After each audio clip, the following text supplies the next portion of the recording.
My wife told me she would be happy if I disappeared. She said it in front of 43 guests, 2 waiters, several relatives, most of our friends, and 3 people who had done business with me long enough to know that humiliating me publicly was generally not considered a brilliant investment strategy. For a few seconds, the entire restaurant went silent. My wife smiled. She thought she had won. She expected me to raise my voice, throw a glass, threaten someone, or deliver the kind of angry speech that would allow her to spend the next 10 years telling people how I had ruined her birthday. Instead, I looked at her and said, "Fine, just don't ever say I never gave you what you wanted." But I am getting ahead of myself. My name is Richard Hale. I was 51 years old at the time, which meant I had reached the wonderful stage of life where young people assumed I could not understand technology, while older people assumed I should already know better. I owned a significant share of a logistics and development company that I had helped build from the ground up. It was not glamorous work. Nobody made television shows about men negotiating warehouse leases, studying transport costs, and preventing grown adults in expensive suits from lying to each other. Still, it paid well. Very well. I had a good reputation, a comfortable life, and enough experience to know that when someone described himself as a visionary entrepreneur, I should immediately check whether my wallet was still in my pocket. I was not a saint. I could be stubborn. I disliked repeating myself. I had very little patience for stupidity disguised as confidence, which unfortunately meant I had very little patience for approximately half the business world. But I loved my wife. Her name was Laura. We had been married for 18 years. When I first met her, she was sharp, funny, ambitious, and capable of walking into a room full of strangers as if they had all been waiting for her personally. I admired that about her. Over the years, I supported her through several career changes, 2 failed business ideas, 1 brief obsession with becoming an interior designer, and a 6-month period during which every object in our house was apparently the wrong energy. I paid for the new furniture. Laura enjoyed beautiful things, large gatherings, and the particular kind of attention that required other people to stop talking when she entered a room. Her 45th birthday was supposed to be the social event of the season. At least, that was how she described it.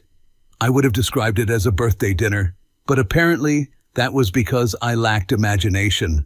She booked a private hall in one of the most expensive restaurants in the city.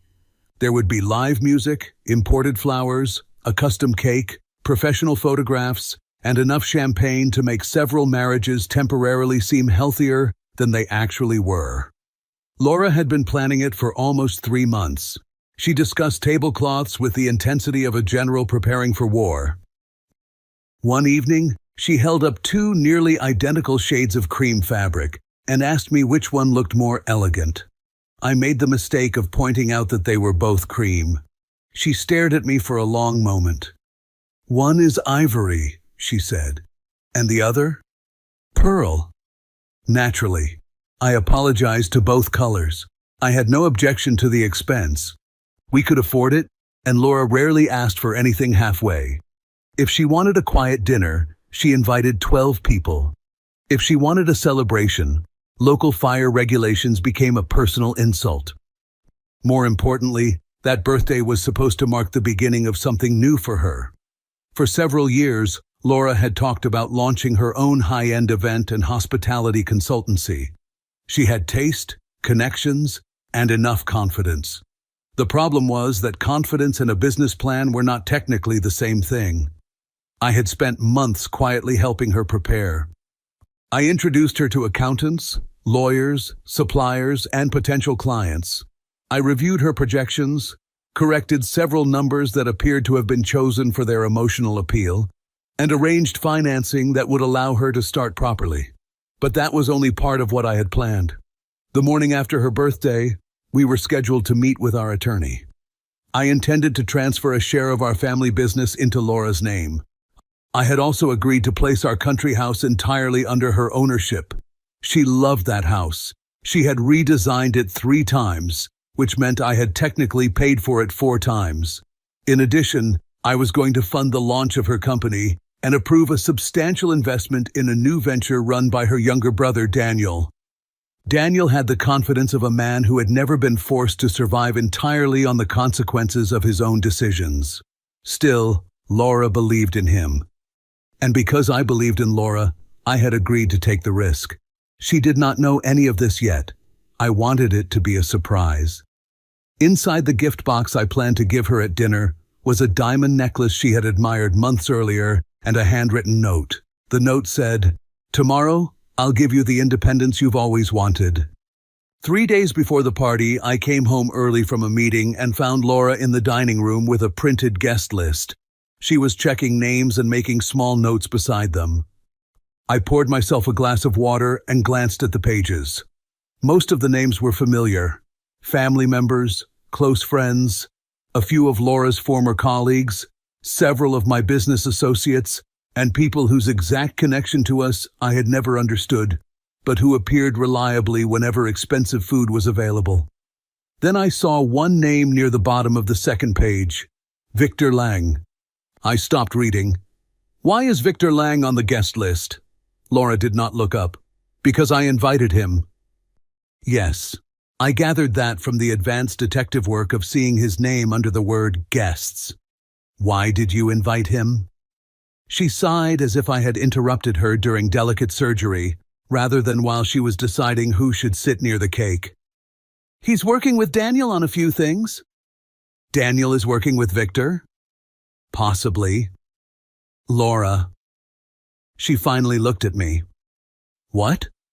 You know what Victor tried to do?" Of course she knew. Everyone close to me knew. Victor had once been my business partner. 10 years earlier, we had started negotiating a major development project together. During those negotiations, he secretly contacted one of our competitors, passed them confidential information, and attempted to structure the deal so that I would carry most of the financial risk while he walked away with control. It was not a misunderstanding. It was not a difference of opinion. It was an attempted professional execution conducted by a man who wore handmade shoes and used the word friendship whenever he was about to lie. I discovered what he was doing before the contracts were signed. Victor lost the deal, lost several important relationships, and spent the next decade telling people that I had destroyed him because I could not tolerate competition. Personally, I tolerated competition very well. What I did not tolerate was being stabbed in the back by a man who then complained that my spine had damaged his knife. Laura knew every detail. She had been beside me when it happened. "He's not coming," I said. Her expression changed immediately. Not to surprise, to irritation. "This is my birthday, Richard. I'm aware. I can invite whoever I want.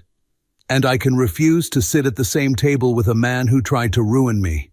Oh, please, that was 10 years ago. Yes, betrayal becomes adorable once it reaches double digits." She put down her pen. "Daniel says Victor has changed.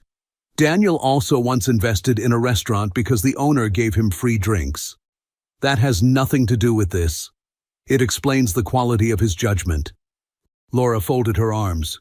"You're being difficult." "No, I'm being clear." She stared at me, and I could see that familiar calculation behind her eyes.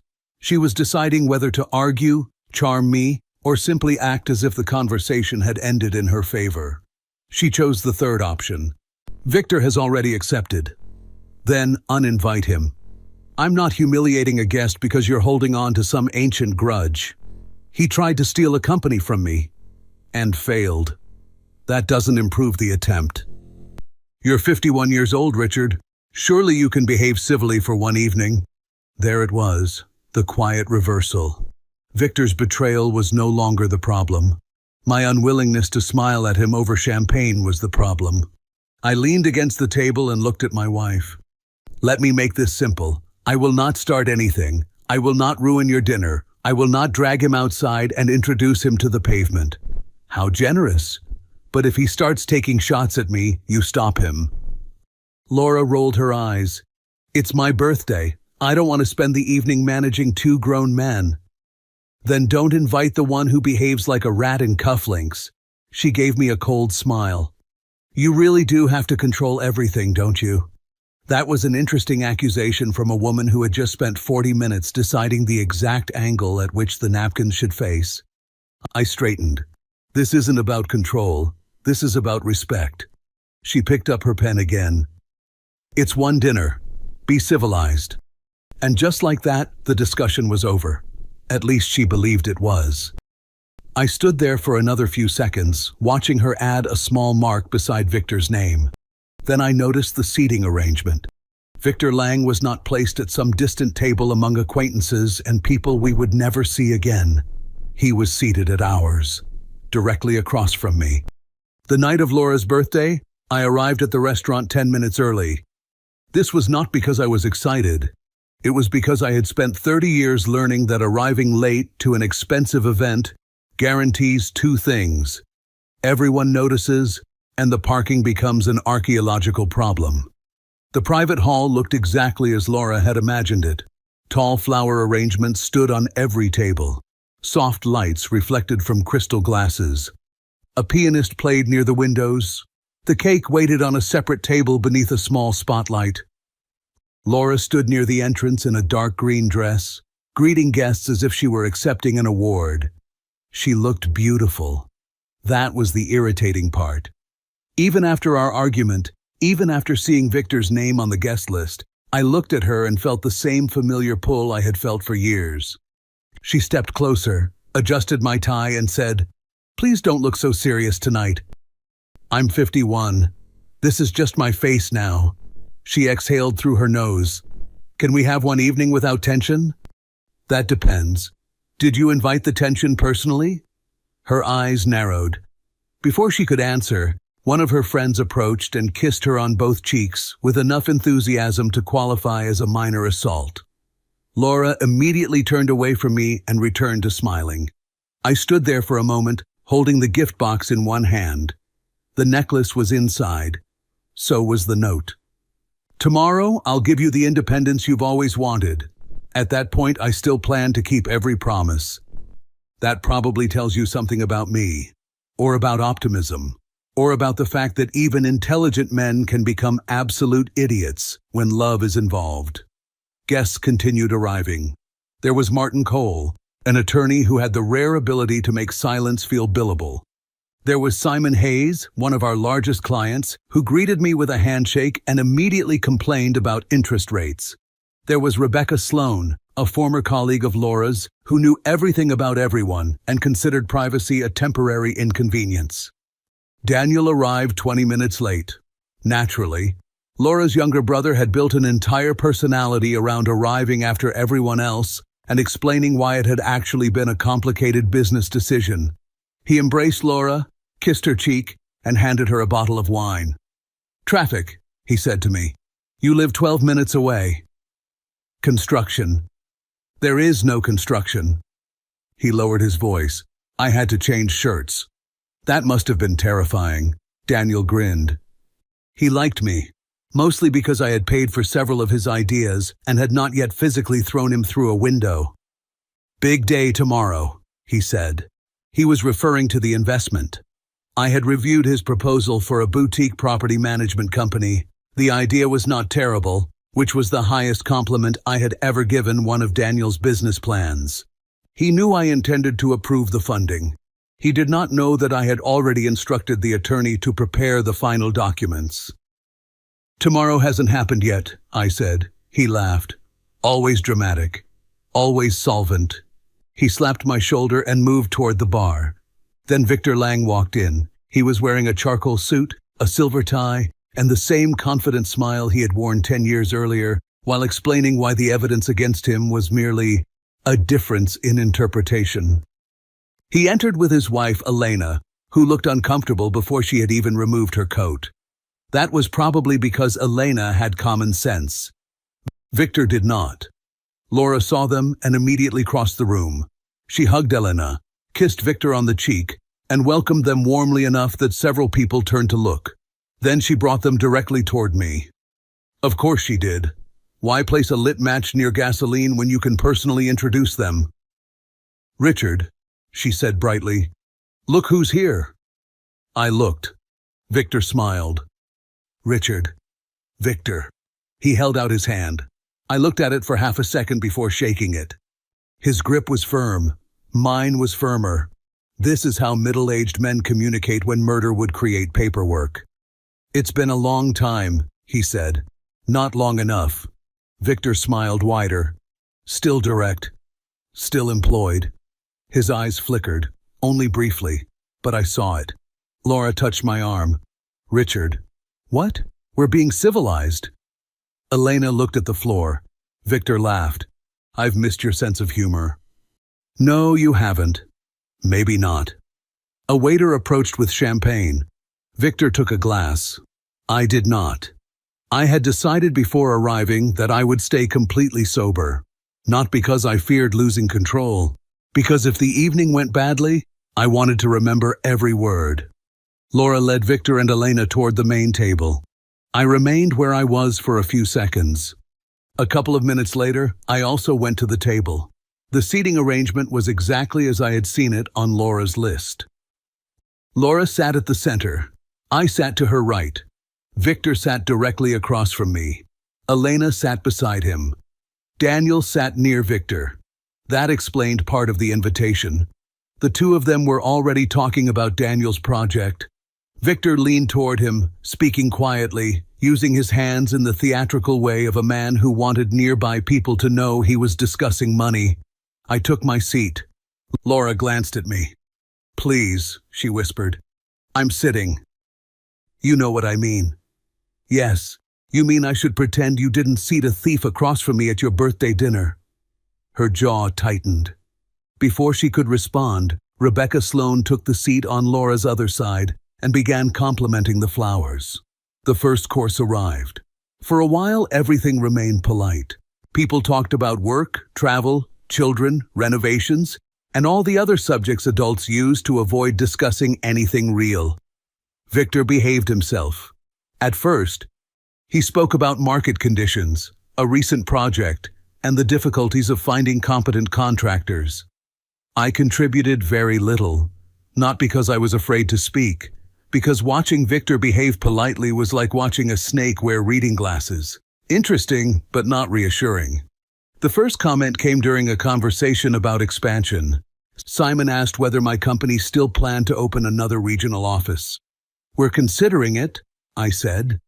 Victor lifted his glass. Richard always was cautious. The words were harmless. The tone was not. Simon glanced between us. I smiled slightly. Caution is what people call preparation when they don't understand it. A few people laughed. Victor smiled. Of course. Though sometimes caution is just fear wearing a good suit. Daniel chuckled. Laura did too. That bothered me more than the comment. I looked at her. She noticed.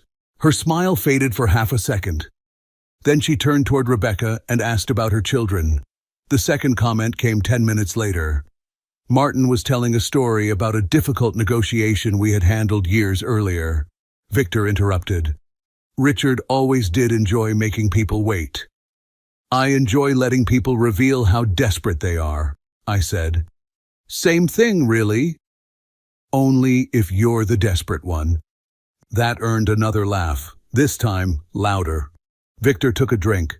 Laura smiled into her glass. I leaned closer to her. Stop encouraging him. Her expression remained pleasant for the room. I'm not encouraging anyone. You're laughing. It's a joke. No, a joke has structure. She turned her head slightly. Do not start. I haven't. I sat back. The waiter brought the next course. Victor began telling a story about the failed development deal from 10 years earlier.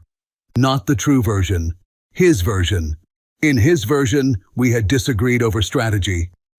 In his version, I had become paranoid. In his version, he had left because he did not want to work with someone who needed to control every decision. He did not mention the stolen documents. He did not mention the competitor. He did not mention the emails. He did, however, mention my temper. I told him, Victor said to the table, that no business survives if one man has to approve every breath taken in the building. Several people smiled politely. Simon looked down at his plate. Martin remained completely still. He knew the facts. So did Laura. I looked at Victor. You left out the part where you sent confidential information to our competitor. Victor sighed.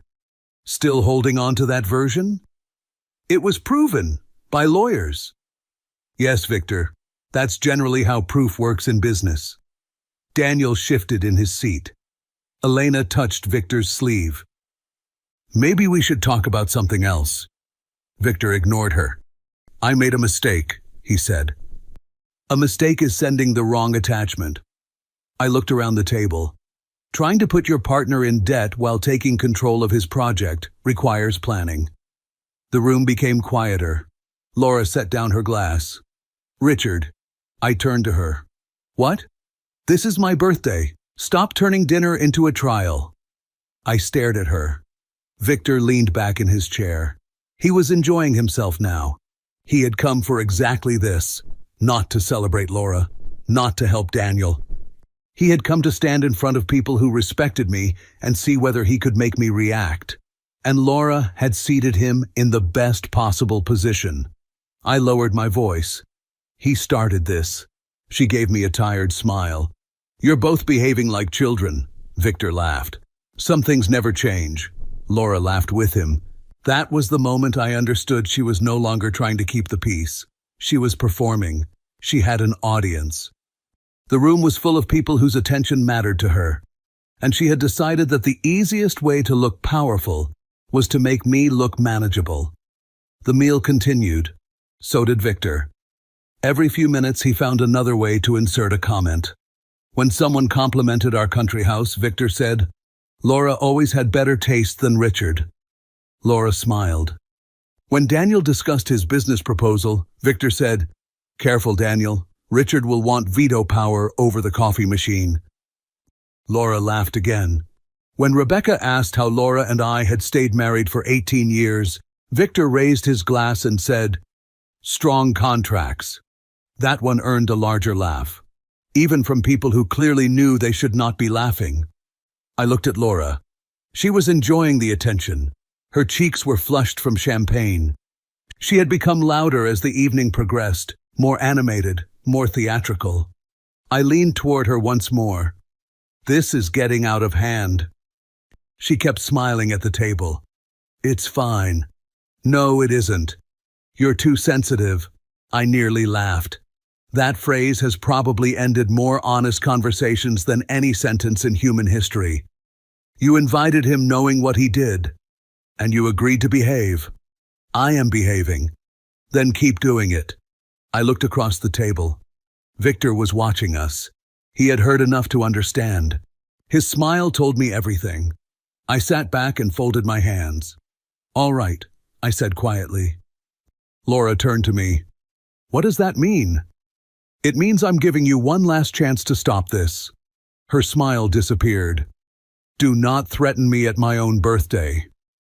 I'm not threatening you. She held my gaze for a moment. Then someone called for a toast. Laura immediately stood. The room applauded. The lights dimmed slightly. The pianist stopped playing. Everyone raised a glass. I watched my wife smile at the people around her. She thanked her friends, her family, her colleagues, Daniel, and several guests who had helped organize the evening. Then she looked at me. And of course Richard, she said, who always makes sure everything is exactly the way he thinks it should be. People laughed. It was presented as affection. It was not affection. I smiled anyway. Victor raised his glass toward me. To Richard, he said, the only man I know who can turn generosity into a management style. More laughter. I looked at Laura. She could have stopped it then. One sentence would have been enough. That's enough, Victor. Or even, leave my husband alone. Instead, she laughed harder than anyone. Then she looked at me and said, Oh, don't make that face. You know it's true. The room went very still inside me, not outside. Outside, people were still smiling. Glasses were still raised. The candles were still burning. But inside me, something stopped. I put my glass down, carefully. Then I looked at my wife and said, Laura, Enough. She stared at me. A small warning. A final one. But she had been drinking. She was surrounded by attention. And she had convinced herself that I would never force her to face a consequence in public. So she smiled, rolled her eyes, and decided to prove to the entire room who was in charge. Laura looked around the room before answering me. Not at me, at the audience. She had that smile people wear when they think they're about to deliver the line everyone will remember. She took another sip of champagne. "Oh my God, Richard," she said loudly. "Would you stop ruining my birthday for 5 minutes?" A few guests smiled awkwardly. I said nothing. She laughed. "You always have to be the center of everything." I kept looking at her. "Laura." She waved her hand dismissively. "No, seriously, sometimes I think if you just disappeared, I'd actually be happier." Silence. Complete silence. Even the waiter froze. Someone at the far end let out a nervous chuckle before realizing nobody else was laughing.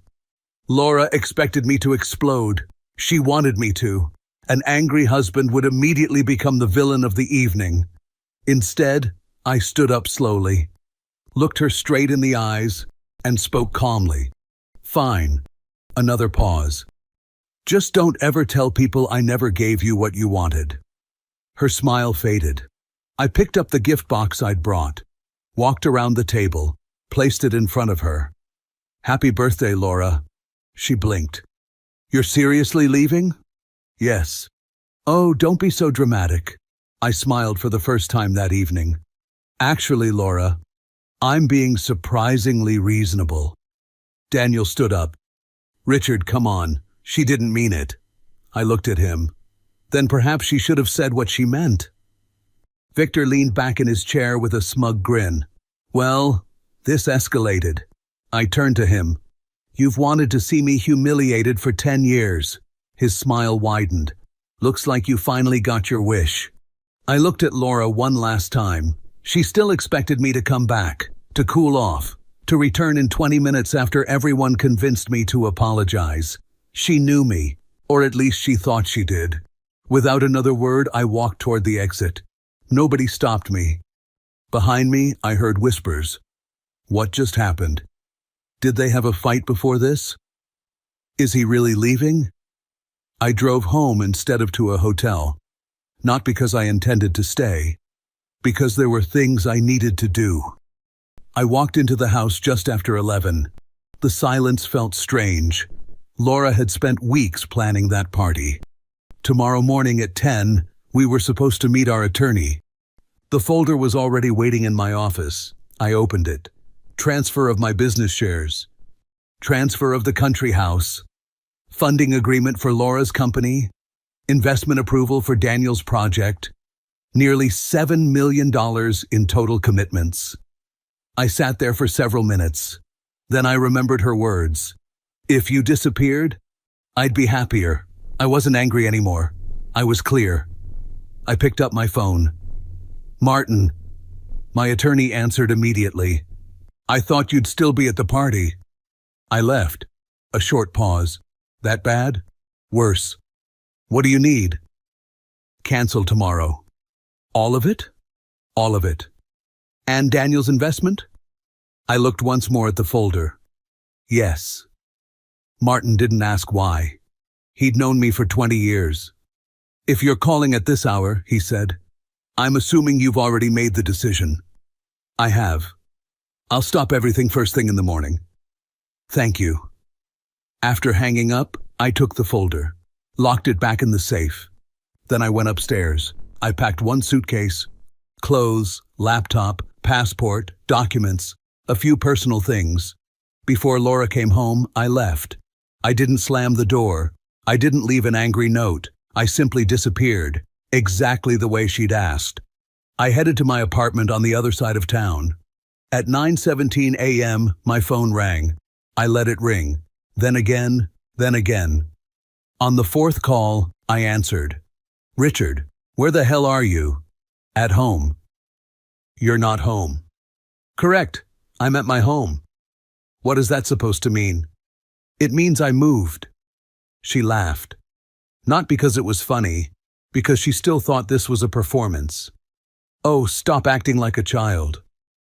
I thought you wanted me gone. Don't twist my words. I don't need to. A pause. Then her voice hardened. We have an appointment with Martin in 40 minutes. Not anymore. What? I canceled it. Silence. You're joking. No. And Daniel's investment? Yes. You can't do that. Already done. She raised her voice. Richard, this is insane. No. Insane would have been signing everything after hearing my own wife say she'd be happier if I disappeared. You're overreacting. I disagree. You're punishing me. No. What then? I stopped tying my future to someone who doesn't respect me. She hung up. An hour later, Daniel called. What the hell happened? You tell me. You just destroyed my deal. No, Laura did. She made one stupid joke. She publicly wished I disappeared. She didn't mean it. She had plenty of chances to say that before I left. He had no answer. Within a week, reality caught up with Laura. Her project lost its funding. Daniel's company never launched. The attorney returned every unsigned document. People started talking. Not about me. About her. Everyone had seen what happened. Everyone knew I'd walked out without yelling. Everyone knew she'd laughed while another man mocked her husband. The story spread exactly the way stories always do. Each retelling made her look worse. 3 weeks later, Martin called. The people from Harrington Global reached out again. I remembered immediately. 3 years earlier, they had offered to buy my stake and put me in charge of their European operations. I had declined. Laura didn't want to leave the country. They heard you're considering selling your shares, Martin said. They'd like to continue the conversation. What if I say yes? Then you'll be running their European division from London. I looked out the window. 3 years ago, I chose my marriage. This time, there was no marriage left to choose. I'll take the meeting. 2 days later, Laura showed up at my office. The receptionist called me. Your wife is here. Ex-wife. Not officially. Give it time. She says it's urgent. She refuses to leave. I sighed. Send her in. She walked into my office looking nothing like the woman from her birthday. No expensive dress. No confident smile. No audience. Richard, what do you need? Can we please talk? We're talking. I made a mistake. I didn't think you'd actually leave. I know. I was angry. You were entertained. Tears filled her eyes. I never wanted this. You wanted me gone. No, You got exactly what you asked for. She reached for my hand. I moved it away. For the first time since our marriage began, she realized I wasn't coming back. 3 months later, I signed the papers selling my stake in the company I had helped build for over 20 years. It wasn't an emotional decision anymore. It was simply time. By then, the divorce papers had already been filed. I heard later how Laura discovered everything. Not from me, from Martin. She had gone to his office hoping there was still some way to stop the divorce. Instead, she asked him a question. Was Richard really going to transfer everything? Martin looked at her for a long time before answering. He was. She thought he meant the business funding. He didn't. He opened a file and placed several unsigned documents on the desk. Transfer of part of my company, transfer of the country house, funding for her new business, approval of Daniel's investment. Laura just stared at them. Martin quietly added, He spent months preparing all of this. He wanted your birthday present to change your life. Laura broke down right there in his office. Not because of the money, because for the first time, she understood what she had destroyed. The night she told everyone she'd be happier if I disappeared. I had been planning to give her everything she'd dreamed about for years. After that, she called me almost every day. At first, I didn't answer. Then she started leaving voice messages. I know the truth. I'm sorry. I didn't know. I was showing off. I wanted everyone to laugh. I never imagined what you were planning. Finally, I answered one call. She was crying before I even spoke. "Please, tell me there's still a chance." "There isn't. I'll give everything back. It was never about getting something back. I'll apologize to everyone. I love you." "I don't doubt that. Then why can't we fix this?" I was silent for a moment. Then I answered. "Because the moment you chose to humiliate me in front of a room full of people, you showed me something I'd never seen before. And once you see it, you can't pretend it doesn't exist." She whispered, "I made the biggest mistake of my life." "Yes, you did." The day I left for London, she came to the airport. I saw her before she saw me. She looked tired. She ran toward me. "Richard, please. I've already signed everything. Don't go. I have to. I'll move to London." I smiled sadly. If I wanted to build a new life with you, I wouldn't have left the old one. She couldn't hold back the tears anymore. "I'm sorry. I'll regret this forever." "I know." The boarding announcement echoed through the terminal. I picked up my carry-on. For a second, neither of us spoke. Then I said, "I really did give you what you asked for." She closed her eyes. I nodded once, turned around, and walked toward the gate. I never looked back. Some people lose a marriage because they stop loving each other. We lost ours because one of us stopped respecting the other. She wanted to feel powerful for a few seconds in front of a room full of people. Instead, with a single sentence, she showed everyone which one of us was actually willing to walk away. A year after I boarded that flight to London, my life looked nothing like it had before. I had settled into my new role, made new friends, and for the first time in years, woke up without feeling responsible for someone else's happiness. Selling my share of the company had given me financial freedom. The new position had given me a challenge. And peace. That was something I had to earn myself. I never remarried. I wasn't looking to. For the first time in a long time, I was perfectly content with my own company. As for Laura, I heard about her only through mutual friends. Her business never really recovered after losing the funding. She eventually sold the large house and moved into a small apartment. According to the people who still knew her, she kept the little note from my birthday gift in a frame beside her bed. "Tomorrow, I'll give you the independence you've always wanted." They said she read it whenever she blamed herself for how everything ended. I don't know if that's true. And honestly, it didn't matter anymore. People often think the biggest regret in life comes from losing money, success, or opportunities. I don't. The biggest regrets come from the words we can never take back.